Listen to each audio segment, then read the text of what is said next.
9, Sister start. 8, 7, 7. 6, We have maintenance 5, start. 4, 3, 2, 1. 0. Booster ignition Liftoff. and liftoff of Endeavour. Rocket launches may seem commonplace today. In 2018, there was an average of more than 3 launches every week. But in the past, the idea of sending rockets into space was purely science fiction.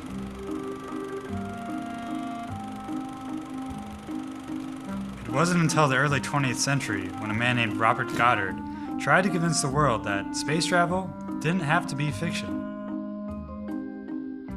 Decades before the space age began, he envisioned using rockets to send science experiments into the upper atmosphere, beyond the heights attainable by weather balloons at the time. He even imagined and calculated in detail what it would take to send a rocket carrying a massive flash powder to the surface of the moon. The powder, he believed, could be ignited on the surface and would be visible from Earth. The public caught wind of Goddard's wild ideas, and it became the topic of national conversation and press. A lot of it negative. Goddard's reply: "Every vision is a joke until the first man accomplishes it. Once realized, it becomes commonplace." Goddard persisted with his dream. He went on to build and launch the world's first liquid-fueled rocket, the basic design of which is still used to this day. In July 1969, 50 years after Goddard first proposed sending a rocket to the moon, Apollo 11 launched on the 6.5 million pound Saturn V rocket. Among the 3 astronauts on board was Buzz Aldrin. And on his journey to the moon, he carried with him a miniature version of Robert Goddard's autobiography. Thankfully, Goddard was not forgotten by history. His name lives on to this day. On May 1st, 1959, NASA dedicated its first spaceflight complex in his honor as the Goddard Space Flight Center. 60 years later, the center continues to fulfill his vision by building spacecraft, instruments, and new technology to study Earth, the Sun, our solar system, and the universe.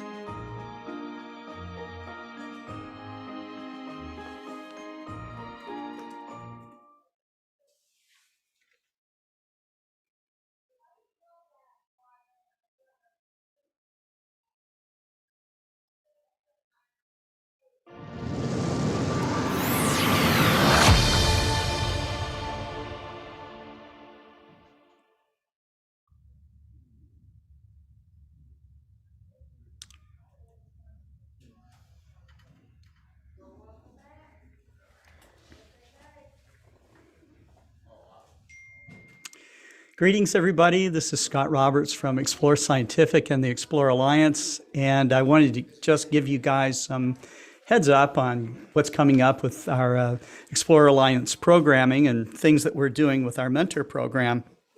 The video that you just saw about Robert Goddard was really just kind of things, elements that inspired me to come up with our next theme for the Global Star Party, which will be the 76th one. Now, being that I just got my booster vaccine on Friday, I was completely out of sorts on Saturday and sort of lazy on Sunday, so I was unable to prepare for our normal weekly Global Star Party, which would have happened tomorrow. So I'm just kind of letting it go for a week. So on December 14th, starting at 6 p.m., we will have the 76th Global Star Party, and it will be about the desire of human exploration and, kind of our innate instinct to explore, in reading about Robert Goddard, NASA kind of coined it like this. They said, you can imagine the, our overall instinct to explore might have been just to explore the opening of a cave during prehistoric times. And then centuries later, a teenager looks up at the sky and wonders how we'll explore Mars. Of course, the teenager they're talking about is Robert Goddard, and this was his inspiration through science fiction, through learning how to put together the mechanics of a liquid propulsion rocket that would later be used to launch us to the moon and to Mars and beyond. Of course, we have spacecraft now in interstellar space, so it didn't take long for us to make those kinds of leaps, and it won't take long for us to make even greater leaps as we move forward. It is kind of the spirit of exploration and discovery that will lead us to solve some of our most major problems, including things like the pandemic or future pandemics, how to share Earth's resources in a rational and effective way that will allow us all to live much more in harmony with nature. Those seem like sometimes insurmountable difficulties, but imagine during Goddard's time the insurmountable difficulty of creating a rocket that would later be used for humans to ride on. So, or the concept anyways. So the video that you saw of us testing our remote controlled telescope is part of the Mentor program, and we will have Dr. Marcello Souza's students from the Young Stars of Tomorrow program operate it remotely from Brazil to capture some targets that they're right now going through a selection process of choosing. They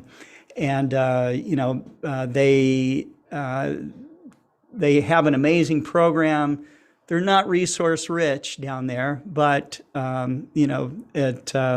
it makes it, I think, quite easy to offer resources, especially with the internet. And we should be using the internet in every way that we can, in creative ways, to allow people from around the world to connect and share the exploration experience. So.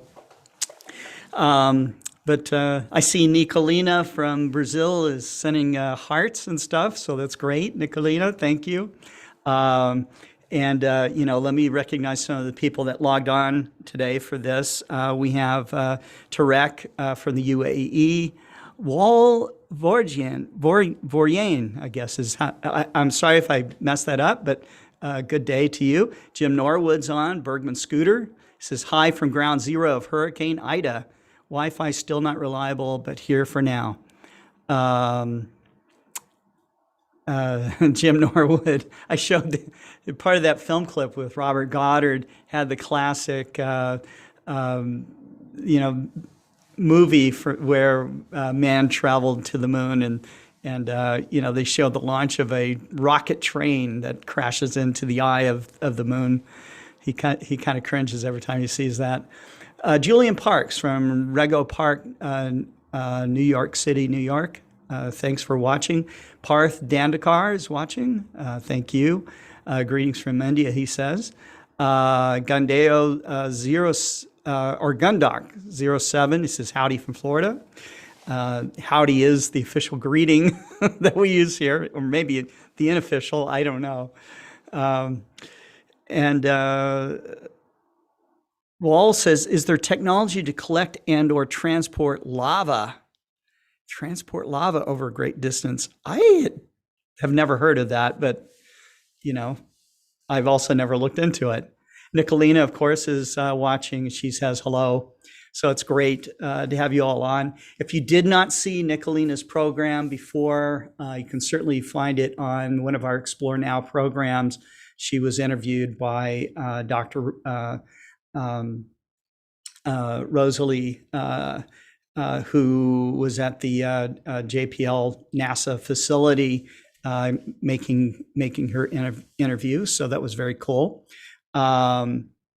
We have, since we're not doing Global Star Party this week, we will have, of course, have our regular programming on with, that also includes our Focus on Astrophotography program on Friday with Jerry Hubble.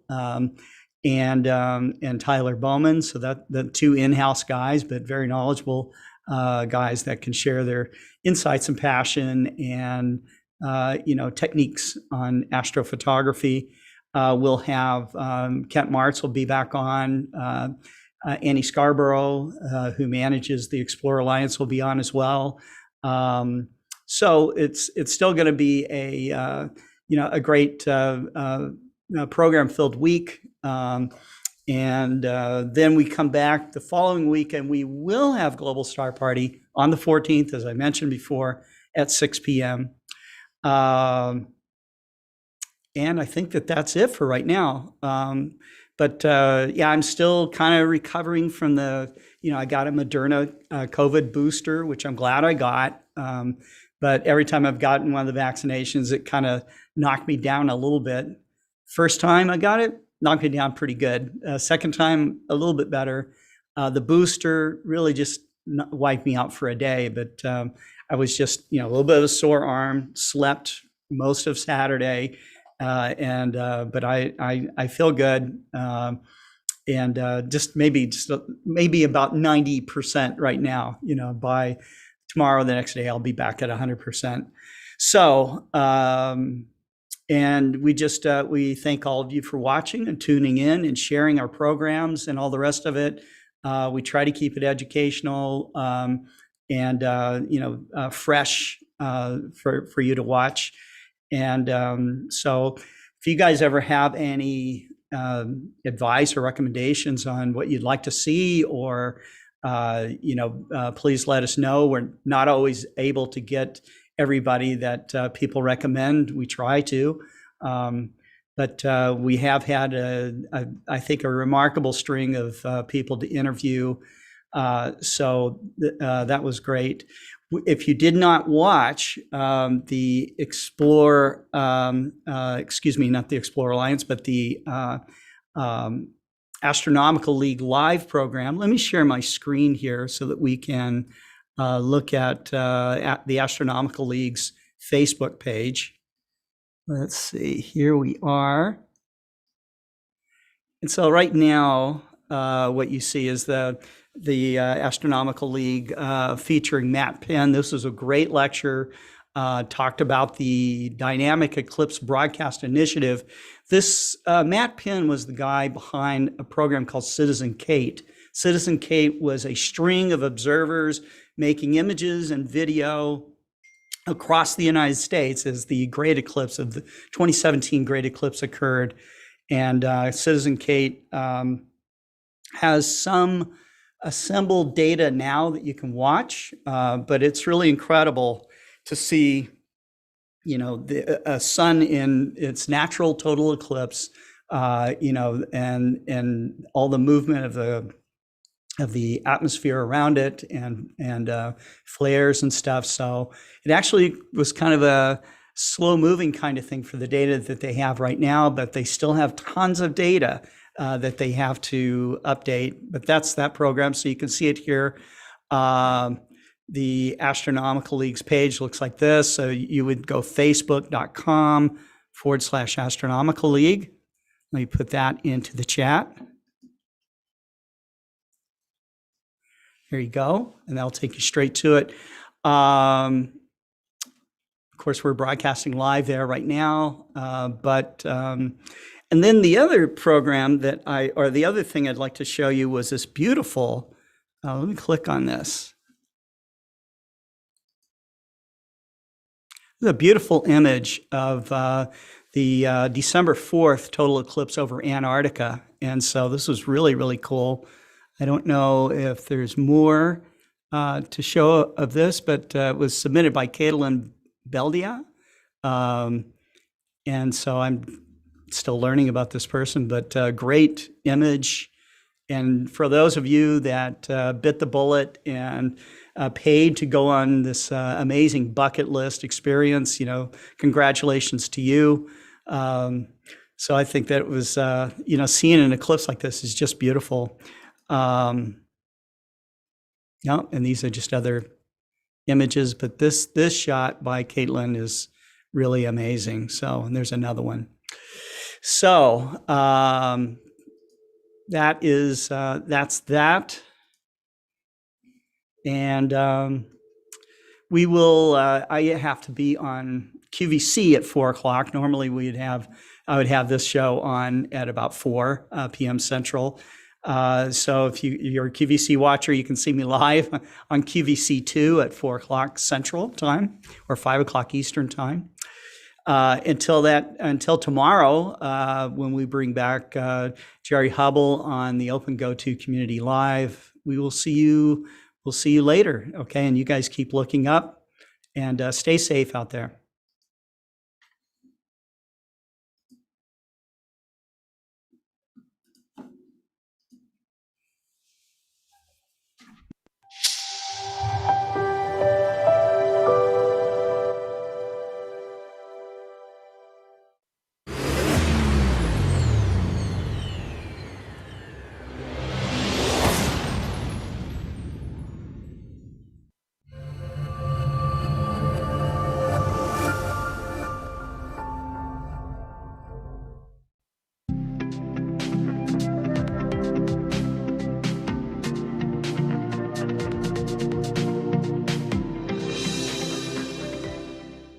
COVID-19 vaccines are safe and effective at protecting you from COVID-19, especially severe illness and death.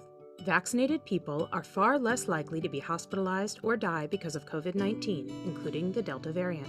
COVID-19 has a much harder time spreading in a vaccinated population.